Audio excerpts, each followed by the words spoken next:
अस्सलाम वालेकुम dear students, welcome to Punjab technical and science academy. चलिए स्टूडेंट स्टार्ट करते हैं आज का लेक्चर। अप्लाइड मैथमेटिक्स मैथ 113 और मैथ 123।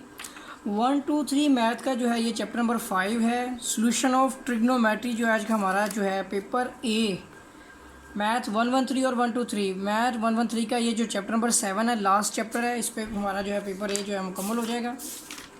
चैप्टर नंबर ये देखें, इसमें भी 5.2 लिखा हुआ लगे, ये 7.2 है। तो ये जो है मैथ 113 का जो सातवां चैप्टर है, और जबकि 123 का ये 5वां चैप्टर है। अब इसमें से भी हमारे जो है बोर्ड में 4 सवाल आते हैं, ठीक है। 4 क्वेश्चंस आते हैं सोल्यूशन ऑफ ट्रायंगल के, इसके रिव्यूज़ कर रहे हैं शॉर्ट क्वेश्चंस। तो चलिए स्टार्ट करते हैं। क्वेश्चन नंबर 1 हमारे पास है define the law of sign, ठीक है।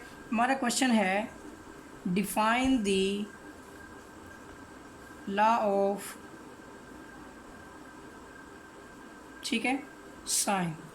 तो स्टूडेंट हमारा जो लॉ ऑफ साइन होता है, इसमें जो है ये फार्मूला इस तरह से बनता है कि a divide by sine alpha is equal to b divide by sine beta is equal to c divide by sine gamma. अब मैं आपको एक्सप्लेन कर देता हूँ कि अगर आपके पास अल्फ़ा यानी कि सॉरी ए अल्फ़ा और बी मौजूद है, अगर आपने बीटा फाइंड करना है तो आप दोनों को इक्वल कर लें। अगर आपके पास A side alpha angle C side है तो गैमा निकालना है तो आप इन दोनों को इक्वल कर लें, ठीक है, क्योंकि ये तीनों एक दूसरे के इक्वल हैं। और अगर आपके पास बी साइड मौजूद है, सी साइड मौजूद है, बीटा मौजूद है, आपने गैमा फाइंड करना है तो आप इन दोनों को इक्वल कर लें, ठीक है। तो इस तरह से कि हमारे पास दो साइडें और दो एंगल्स हों तो हम लॉ ऑफ साइन लगाते हैं, जिसमें 2 साइड्स और 2 एंगल्स होते हैं, ठीक हो गया। और अगर क्वेश्चन नंबर 2 की तरफ चलते हैं, इसमें लॉ ऑफ कोसाइन की बात करते हैं। तो हमारा सेकंड क्वेश्चन है define the law of cosines. तो लॉ ऑफ कोसाइन स्टूडेंट हमारे पास जो है इसके 3 फार्मूले होते हैं कि अगर हमने साइड ए फाइंड करनी है तो इसमें हमारे पास 2 साइड्स दी गई होंगी और एक एंगल दिया गया होगा, और वो इसी साइड की रिस्पेक्ट से होगा। देखिए ए साइड अगर है तो ये इक्वल टू होता है A square equal to B square plus C square minus, ठीक है, तो इसके साथ ही हमारा आ जाएगा 2bc कॉस, और ये ए से अल्फ़ा आ जाएगा, ठीक हो गया। इसी तरह आ जाता है B square equal to A square plus C square, यानी कि अगर आपने ए साइड बाई लिया एक तो अंदर वो ये वाली साइड नहीं आएगी, ठीक है। इसके अलावा जो 2 साइडें होंगी वो आ जाएंगी, और माइनस 2ac कॉस बी से बीटा आ जाएगा, ठीक है। और इसके अलावा तीसरी हमारे पास साइड सी फाइंड करनी है तो ये हो जाएगा A square plus B square minus 2ab cos, ठीक है, सी से गैमा आ जाएगा। तो स्टूडेंट ये हमारे जो है इसके अंदर फार्मूलाज हैं, इन फार्मूलाज को एक बार चेक भी कर लेते हैं। तो ये देखें ए स्क्वायर का साइड है तो B square plus C square minus 2bc cos alpha B square, ठीक हो गया। ये अभी तक हमने डिस्कस किए हैं लॉ ऑफ साइन और लॉ ऑफ कोसाइन, ठीक हो गया। तो स्टूडेंट ये थे हमारे टोटल 4 अदद फार्मूले। अब मैंने आपको बताया लॉ ऑफ साइन में हमारे पास 2 साइडें और एक जाविया दे के दूसरा जाविया फूट सकता है, या 2 जाविया और एक साइड के साथ तीसरी साइड फूट सकता है, ठीक है। और अगर हमें 2 साइडें दे दे, ठीक है ना, देखिए बी सी 2 साइडें और एक जाविया दे दे तो हमें एक तीसरी साइड फाइंड करने के लिए बोलेगा, ठीक है। और अगर अल्फ़ा फाइंड करने के लिए कहते तो हमें ए बी सी और तीनों वैल्यूज़ दे देता तो हम ए से अल्फ़ा ये फार्मूला लगाते हुए सॉल्व कर लेते, ठीक है। चलिए स्टूडेंट क्वेश्चन नंबर जो है 3 की तरफ बढ़ते हैं, और उसके साथ ही ये फार्मूले हमारे जो है ये अप्लाई होंगे। तो क्वेश्चन नंबर 3 देखते हैं। हमारे पास जो क्वेश्चन नंबर 3 है, हमें दिया गया इन अ राइट एंगल ट्राइंगल जिसमें गैमा हमारे पास है 90 डिग्री, ठीक है। एक ए साइड है हमारे पास 5, सी साइड हमारे पास है 13, ठीक है। Then find the value of alpha, ठीक हो गया स्टूडेंट्स। तो आप देख सकते हैं, देखते हैं A divide by sine alpha equal to C divide by sine gamma. इस पर लॉ ऑफ साइन लगता है, और जबकि लॉ ऑफ साइन का फार्मूला भी हमने पढ़ा है तो वो फार्मूला यहाँ पे लिखता हूँ जितनी हमारी ज़रूरत है उसके मुताबिक है। A divide by sine alpha is equal to C divide by sine gamma. Beta की तो बी की ज़रूरत ही नहीं क्योंकि हमारे पास वो वैल्यूज़ नहीं है। तो अब देखिए यहाँ पर ए कितना है 5 डिवाइड बाय साइन अल्फ़ा कितना है हमारे पास, अल्फ़ा हमारे पास है 5, ठीक है, सॉरी ये साइड है हमारे पास अल्फ़ा, हमने क्या करना है, सॉरी फाइंड करना है। सी कितना है हमारे पास, सी हमारे पास है 13 डिवाइड बाय साइन कितना हो गया, एंगल ये गैमा हमारे पास है 90 डिग्री। और स्टूडेंट्स साइन 90 जो होता है ये 1 के इक्वल होता है, ठीक है।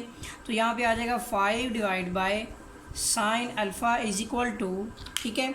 तो अब यहाँ पे देखें हमारे पास 13, ठीक है, एज इट इज़ आ गया, और डिवाइड बाय साइन 91 होता है, ठीक हो गया। अब देखिए स्टूडेंट ये हमारे पास यहाँ पे क्या हो रहा है, डिवाइड हो रहा है, इधर आके मल्टीप्लाई हो जाएगा और 13 मल्टीप्लाई नीचे आके डिवाइड हो जाएगा, ये हो जाएगा 5 divide by 13 is equal to sine alpha. अब स्टूडेंट हमें किसकी वैल्यू चाहिए है, हमने अल्फ़ा फाइंड करना है, तो आप अल्फ़ा इधर ही रहने देते हैं, ठीक है।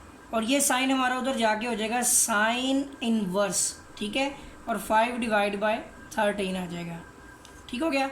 अब यहाँ पर देखें अल्फ़ा इज इक्वल टू, यहाँ पे हमने साइन इनवर्स फाइंड करना है, तो ये आ जाएगा हमारे पास शिफ्ट साइन इनवर्स आ गया।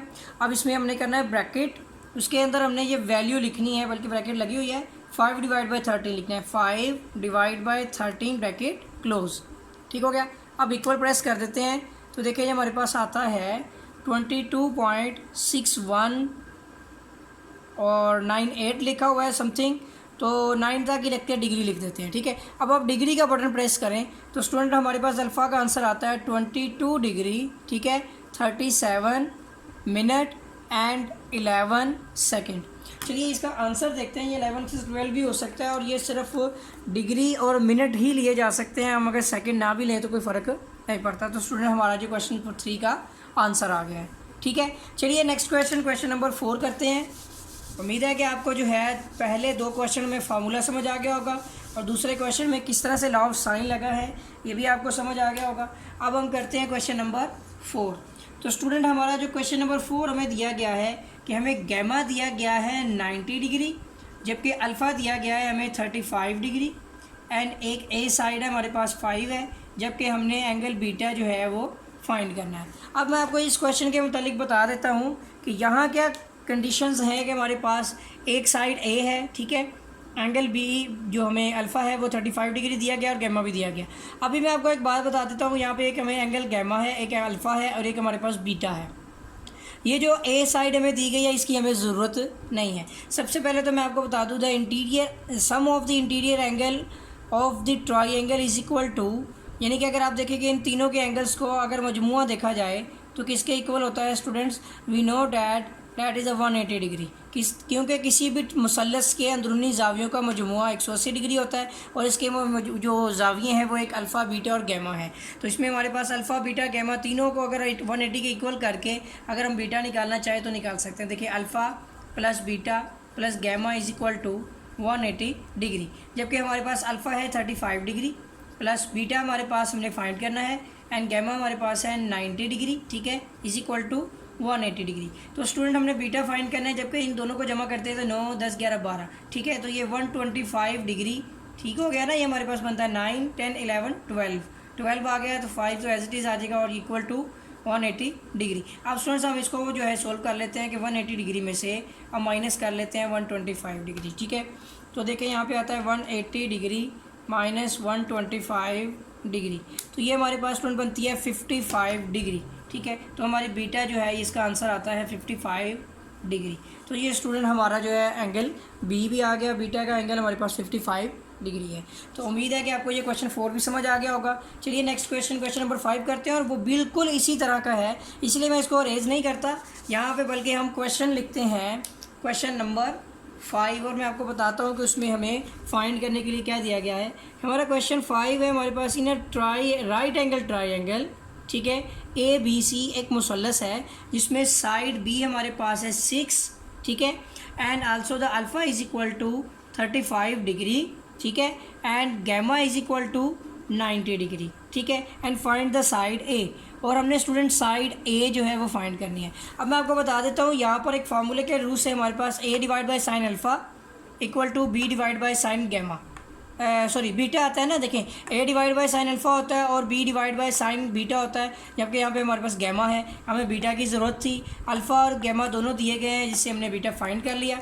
इससे नेक्स्ट आपने इस क्वेश्चन में भी ये काम करना है। इसके करने के बाद आपने फार्मूला लगाना है, जो फार्मूला आपने पढ़ा हुआ है तो वो यहाँ पर हमारा लगेगा A divide by sine alpha is equal to B divide by sine beta, ठीक है। और इस क्वेश्चन के मुताबिक ए डिवाइड बाय ए भी आ गया, साइन अल्फ़ा भी हमारे पास आ गया, ठीक है। A divide by sine alpha equal to B divide by sine beta था, तो इनमें अल्फ़ा गैमा है, बीटा नहीं था, हमने बीटा फाइंड कर लिया। अब हम इसके ज़रिए से इसमें बीटा की वैल्यू भी आ गई, तो ए हमारे पास कितना है वही हमने फाइंड करना है। जबकि साइन अल्फ़ा, अल्फ़ा कितना है हमारे पास 35 डिग्री, ठीक है, यहाँ 35 आ जाएगा, इक्वल टू बी हमारे पास कितना है 6 डिवाइड बाय, तो स्टूडेंट साइन बीटा कितना है हमारे पास 55 डिग्री। चलिए इस क्वेश्चन को पूरा सोल्व करते हैं। तो ये ए हमने फाइंड करना है, डिवाइड बाय साइन 35 देखते हैं कितना आता है। तो स्टूडेंट साइन 35 डिग्री हमारे पास आता है, इसका आंसर 0 पॉइंट, ठीक है, 57 और 4 हो जाएगा, ठीक है ना, राउंड बाउ। तो इसके अलावा यहाँ पे 6 डिवाइड बाय साइन 55 डिग्री है। पहले हम निकालते हैं यहाँ पे साइन 55 डिग्री, ठीक है। मैं आपको बताता हूँ किस तरह से हम सोल्व कर लेंगे इसको। तो ये आता है 0.819। हम 6 डिवाइड बाय आंसर कर लेते हैं, 6 डिवाइड बाय आंसर। तो स्टूडेंट ये वैल्यू हमारे पास बनती है ए इज इक्वल टू, तो यहाँ पे वैल्यू है 7.32, ठीक है, और 4 लिख लेते हैं, 6 लिख लेते हैं। इसके साथ ही इधर वाली वैल्यू हमारी इधर आके मल्टीप्लाई हो जाएगी, ठीक है ना। ये तो डिवाइड हो रहा है, इधर आके मल्टीप्लाई हो, तो हमने साइड ए निकालनी है।